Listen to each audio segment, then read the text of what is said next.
Hello everyone, welcome to Bandhavya సమేత అనిల్. ఈరోజు Dasara Navratri special ప్రసాదం తీయగా నోరూరించే సేమ్యా సగ్గుబియ్యం పాయసం ఎలా చేయాలో చూపించబోతున్నాను. ముందుగా పావు కప్పు సగ్గుబియ్యం తీసుకొని వాష్ చేసుకొని అరగంట నానబెట్టుకోవాలండి. తర్వాత కడాయిలో 2 టేబుల్ స్పూన్ గీ యాడ్ చేసుకొని గీ హీట్ అయిన తర్వాత జీడిపప్పు యాడ్ చేసుకోవాలండి. జీడిపప్పుని యాడ్ చేసుకొని బ్రౌన్ కలర్ వచ్చే వరకు ఉంచుకొని వేరే దానిలో తీసుకొని పక్కన పెట్టుకోవాలండి. తర్వాత అదే కడాయిలో కిస్మిస్ కూడా వేసుకొని వాటిని కూడా వేయించుకొని పక్కన పెట్టుకోవాలండి. తరువాత అదే కడాయిలో ముప్పావు కప్పు సేమ్యా వేసుకోవాలి, కూడా ఫ్రై చేసుకొని బ్రౌన్ కలర్ వచ్చేంత వరకు ఉంచుకొని పక్కన పెట్టుకోవాలండి. తరువాత వేరే గిన్నెలో 2 గ్లాసులు వాటర్ పోసుకొని ఆ వాటర్ని బాగా మరిగించాలండి. వాటర్ బాగా మరిగిన తర్వాత అరగంట ముందు నానబెట్టుకున్న సగ్గుబియ్యం వేసుకొని సగ్గుబియ్యం ట్రాన్స్పరెంట్గా వచ్చే వరకు ఉడికించుకోవాలండి.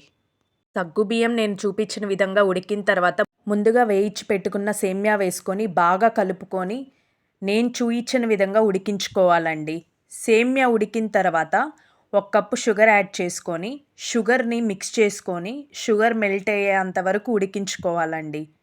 షుగర్ మెల్ట్ అయిన తర్వాత ముందుగా కాచి చల్లార్చి పెట్టుకున్న 4 గ్లాసులు పాలు యాడ్ చేసుకొని మిక్స్ చేసుకొని 10 నిమిషాల వరకు మీడియం ఫ్లేమ్లో మరిగించాలండి. తర్వాత పావు టీ స్పూన్ ఇలాచీ పౌడర్ వేసుకొని మిక్స్ చేసుకొని ముందుగా వేయించి పెట్టుకున్న డ్రై ఫ్రూట్స్ని యాడ్ చేసుకొని కలిపి పెట్టుకోవాలండి. డ్రై ఫ్రూట్స్ యాడ్ చేసుకున్న తర్వాత స్టవ్ ఆఫ్ చేస్తే రెడీ అండి. ఎంతో టేస్టీ అయిన సగ్గుబియ్యం సేమియా పాయసం రెడీ అండి. మీరు కూడా ఒకసారి ట్రై చేసి కామెంట్స్లో చెప్పండి అండి. మీకు కనుక నా వీడియో నచ్చినట్లయితే ప్లీజ్ సబ్స్క్రైబ్.